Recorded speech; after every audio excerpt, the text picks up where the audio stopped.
Apa yang terjadi di Palestin secara jelasnya bukan konflik atau perselisihan, akan tetapi secara terang ialah perbuatan haram puak Zionis merampas tanah umat Islam selama berpuluh tahun.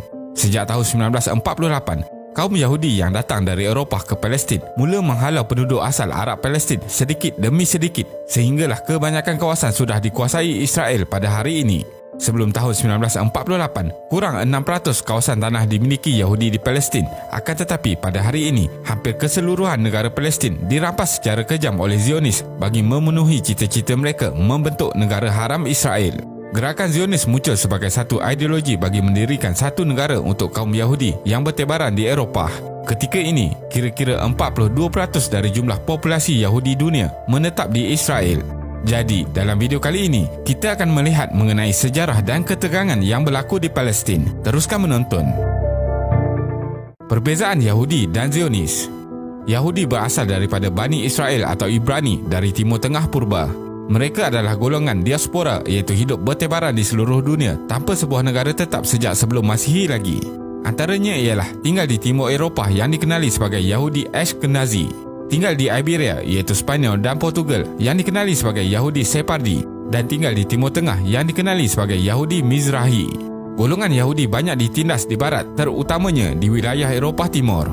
Bagi membela nasib golongan ini, mereka telah menubuhkan Pertubuhan Zionis Antarabangsa WZO. Ideologi Zionis, Theodor Herzl ialah seorang Yahudi yang dipandang sebagai pencipta sejarah ideologi ekstrim nasionalis Zionis. Dia dianggap pemimpin kaum Yahudi Ashkenazi yang bercita-cita mendirikan negara haram Israel. Kaum Yahudi yang setuju dengan gerakan tersebut memandangnya sebagai pahlawan, dan terdapat juga kaum Yahudi yang menentang ideologi ini, seterusnya menuduhnya sebagai pengkhianat bagi ajaran agama Yahudiah. Palestin sebagai wilayah di bawah Turki Utsmaniyah. Kawasan negara Palestin asalnya merupakan sebahagian dari wilayah pentadbiran Kerajaan Utsmaniyah 1517 hingga 1918 selama kira-kira 400 tahun. Wilayah tersebut lebih dikenali oleh orang Arab sebagai Al-Ad Al-Muqaddasah atau The Holy Land. Palestin dahulunya juga dikenali sebagai Suria Al-Janubiyah, Southern Syria, kerana dari segi geografinya ia termasuk dalam tanah besar Syria dan pada masa kini terdiri daripada negara Syria, Lebanon, Palestin dan Jordan. Palestin mempunyai kedudukan yang istimewa bagi umat Islam kerana di situlah berlakunya peristiwa Isra Mi'raj dan juga tempat lahirnya para Nabi. Manakala bagi orang Kristian pula, Palestin merupakan tanah air bagi Nabi Isa alaihi salam. Palestin sebelum Perang Dunia Pertama. Sesiapa yang ingin memahami sejarah Timur Tengah perlu mengetahui serba sedikit kaitan antara Kerajaan Turki Utsmaniyah dan Perang Dunia Pertama 1914 hingga 1918. Sebelum Perang Dunia Pertama, Palestin dan kawasan Timur Tengah yang lain adalah di bawah pemerintahan Khalifah Turki Utsmaniyah. Semasa Perang Dunia Pertama, Kerajaan Turki Utsmaniyah berada di bawah pemerintahan Sultan Abdul Hamid II. Pihak kuasa berikat barat bercita-cita menjatuhkan pemerintahan terakhir Khalifah Islam ini. Turki Utsmaniyah menyertai Pakatan Perikatan Kuasa Tengah bersama Jerman serta Austria-Hungary dan akhirnya telah kalah. Perang Dunia Pertama inilah yang telah membuka peluang kepada kuasa Britain yang menang untuk meluaskan pengaruhnya.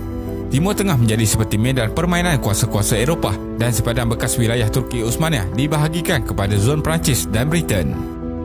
Perjanjian Sykes-Picot.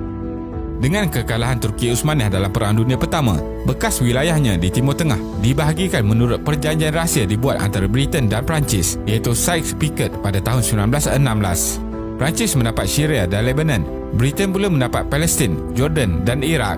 Mandat Palestin diwujudkan oleh British dan Yahudi dari Eropah dibenarkan berhijrah ke Palestin untuk mendirikan penempatan. Tujuan asal Britain ialah memberikan peluang Yahudi menetap di Palestin bersama-sama Arab Palestin dan bukanlah untuk membina negara. Namun keadaan menjadi luar kawalan apabila berlaku penghijrahan beramai-ramai Yahudi dan ketegangan sering tercetus antara kaum Arab Palestin dan Yahudi.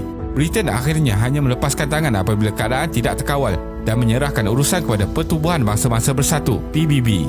Disebabkan isu melibatkan Yahudi, Amerika pula telah berminat melibatkan diri secara aktif di Timur Tengah. Deklarasi Balfour 1917. Britain kemudiannya mengadakan Perjanjian Balfour dengan keluarga Rothschild, iaitu penaja terbesar gerakan Zionis, di mana Britain berjanji untuk mewujudkan sebuah negara Yahudi, Jewish National Home, di Palestin. Deklarasi Balfour merupakan langkah pertama memudahkan urusan merealisasikan aspirasi Zionis bagi membangunkan sebuah negara Yahudi, iaitu Israel. Sebelum deklarasi tersebut diisytiharkan pada 18 Julai 1917, Lord Rothschild, pemimpin Yahudi di London, menulis surat kepada Arthur James Balfour, setiausaha luar British, bagi menegaskan hasrat Zionis menubuhkan National Home untuk bangsa Yahudi. Pada hari yang sama juga, draft rasmi Zionis telah pun tersebar dalam Kabinet British yang antara lain membincangkan mengenai pengiktirafan Palestin sebagai National Home kepada bangsa Yahudi dan juga berhubung dengan organisasi Zionis. Resolusi 181 Perhimpunan Agung PBB November 1947. Disebabkan sering berlaku pertelingkahan antara Zionis Israel dan Arab Palestin, Pertubuhan Masa-Masa Bersatu mula campur tangan. Menerusi resolusi yang dibuat oleh PBB, kawalan Palestin dibahagikan kepada dua bahagian, iaitu 57% kawasan Arab Palestin dan 43% untuk Yahudi, dengan Jerusalem sebagai corpus separatum, iaitu entiti berasingan. Ini bermaksud wilayah Baitul Maqdis adalah terasing dan bebas dari pengaruh Yahudi Israel atau Arab Palestin dan ditadbir oleh badan antarabangsa.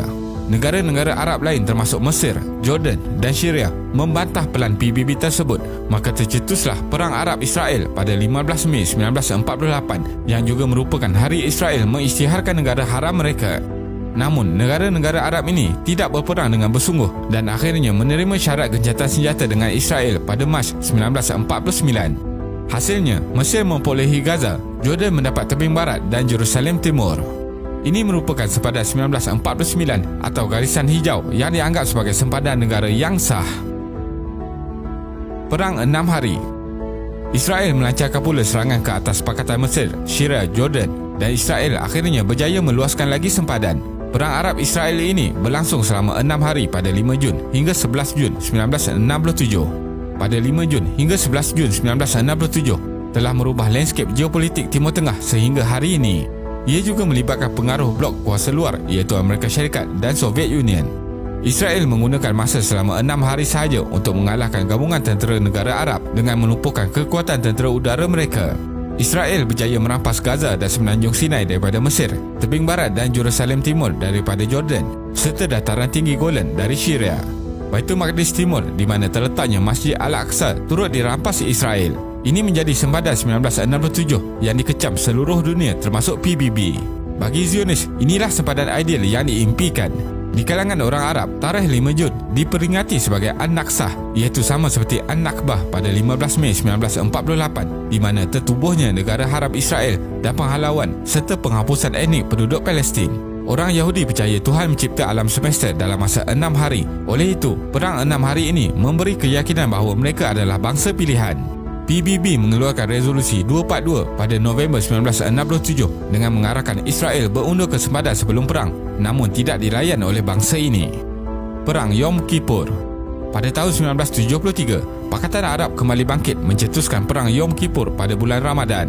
Dalam perang ini, Mesir hampir menawar kembali Sinai, namun tidak berjaya kerana gencatan senjata yang diusulkan oleh pihak Amerika Syarikat dan Soviet. Walaupun tidak berjaya merampas kembali kawasan Mesir yang ditawan Israel, perang ini menamatkan mitos bahawa Israel tidak dapat dikalahkan dan memaksa Israel berunding. Israel memulangkan Sinai dalam perjanjian Camp David 1978 dan memberikan Gaza dan tebing barat kepada Palestin dalam perjanjian Oslo 1993. Namun, Israel yang licik tidak mengikut perjanjian dan pelan damai, malah terus membina penempatan dan tembok pemisah haram di tebing barat Palestin. Israel tidak mahu melepaskan Baitul Maqdis Timur kerana atas alasan agama dan Golan kerana lokasi yang strategik. Kesimpulannya, sejak kemasukan orang Yahudi ke Palestin, serangan terus berlaku setiap hari walaupun penduduk Islam di Palestin sedang berpuasa dan menyambut hari raya.